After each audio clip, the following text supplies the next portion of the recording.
मैं कांग्रेस हूँ, वही कांग्रेस जिसने 25,000 से अधिक हिंदुओं को मारने के बाद भी पाकिस्तान को 75 करोड़ रुपए दे दिए। मैंने देश के धर्म के आधार पर टुकड़े टुकड़े कर डाले और मेरा वोट बैंक बचा रहे, इसके लिए 3.5 करोड़ अल्पसंख्यकों को भारत में ही रहने दिया। मैंने ही सोमनाथ मंदिर के पुनर्निर्माण पर सरदार पटेल का विरोध कर हिंदुओं से पूजा करने का हक छीना, उन्हें भगवान शिव की पूजा करने से वंचित रखा। मेरा क्रोध या नफरत कह लो, वो इतनी बढ़ गई थी कि मैंने देश के राष्ट्रपति को भी सेवानिवृत्ति लाभ से वंचित रखा, सिर्फ इसलिए क्योंकि वो नेहरू की बात को नजरअंदाज कर सोमनाथ मंदिर की स्थापना में गए। मैंने आजादी के बाद से लेकर अब तक आरएसएस को बैन करने के लाखों प्रयास करे, वो हमेशा से मेरी आंखों में खटकते हैं, लेकिन मुझे मुस्लिम ब्रदरहुड पसंद है।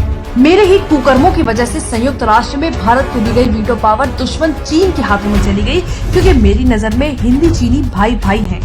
मैं वही कांग्रेस हूँ जिसने हिंदू कोड बिल तैयार किया और सरदार पटेल के विरोध के बावजूद मैंने इसे केवल हिंदुओं पर प्रतिबंध लगाने के लिए पारित कर दिया।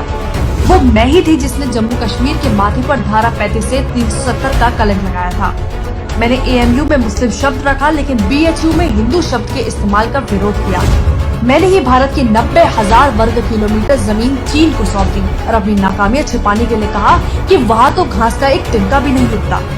मैंने गायों की रक्षा के लिए आंदोलन कर रहे सैकड़ों साधुओं की गोली मारकर हत्या करवा दी। मैंने ही बांग्लादेशी को देश में घुसपैठ करके अपना वोट बैंक बनाने के लिए रोहिंग्याओं को बसाया। मैंने न केवल हमारी सेना द्वारा जीते गए भारत के अहम हिस्से पीओके को वापस उपहार में दे दिया, बल्कि पाकिस्तान की जेलों में बंद हमारे 54 बहादुरों की परवाह किए बिना पकड़े गए पाकिस्तान के 93,000 सैनिकों को भी लौटा दिया, क्योंकि बुज़दिली तो मुझे मेरे बड़ों से विरासत में मिली है। देश की सेना का अपमान करना मेरी रग रग में है, इसलिए मैंने इंदिरा के हुक्म से इनकार करने वाले सेना प्रमुख सैम मानेकशॉ, जिसने पाकिस्तान पर जीत दिलवाई, उसका वेतन 32 साल तक नहीं दिया। मैं वही हूँ जिसने मुस्लिम पर्सनल लॉ बोर्ड बनाया, क्योंकि संविधान से चलना सिर्फ बाकियों पे लागू होता है, वोट बैंक पर नहीं। मैंने ही देश में आपातकाल लगाकर लोकतंत्र का गला घोटने की कोशिश की।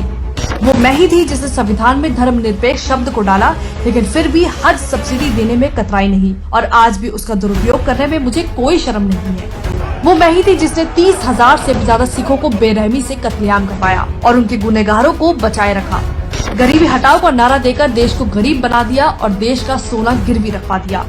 मैंने ही वक्फ एक्ट में संशोधन कर इसे इतना शक्तिशाली बना दिया कि आज आपकी जमीन कभी भी आपके ही हाथों से जा सकती है और आप कुछ कर भी नहीं पाओगे। मैंने परमाणु का विरोध किया, सेना को कमजोर रखने की मेरी मेहनत पर पानी जो फिर जाता। मैंने रिमोट कंट्रोल पीएम बनाया, उसकी आड़ में लाखों करोड़ों के घोटाले किए। देश में पाकिस्तानी आतंकियों ने 3 दिन तक कहर मचाया, लेकिन इल्जाम लगने से बचने के लिए मैंने आरएसएस को अपना टारगेट बनाया और हिंदू आतंक को जन्म दिया। वो मैं ही थी जिसने देश से छिपकर चीन के साथ एमओयू साइन कर अपने ही देश की कमर में छुरा घोंपा था। मैंने ही कोर्ट में हलफनामा देकर कहा कि श्री राम काल्पनिक है और राम सेतु को तोड़ने की कोशिश की। मैंने वोट बैंक के लालच में हज पर 50% की सब्सिडी दी, पर अमरनाथ यात्रा पर 25,000 का टैक्स लगाकर सारा पैसा वसूल लिया। देश में महंगाई को 2 डिजिट में रखना ही मेरी खासियत थी। मैंने सीएए पर लोगों को गुमराह कर उसका विरोध किया, जिससे देश की करोड़ों की सरकारी प्रॉपर्टी को नुकसान पहुंचा। मैंने सेना को राफेल ना मिले इसके लिए अंबानी को बदनाम किया। मुझे अपने अस्तित्व को बचाने के लिए चुनाव का ढोंग करना पड़ रहा है, क्योंकि कुछ लोगों को परिवारवाद पसंद नहीं। मैं कांग्रेस हूँ, मुझे नफरत है इस देश से, इस देश के हिंदुओं से। इसलिए मैं चाहती हूँ कि मुझे सत्ता में एक और मौका मिले, ताकि मैं हिंदुओं का इस देश से पूरी तरह विनाश कर पाऊँ।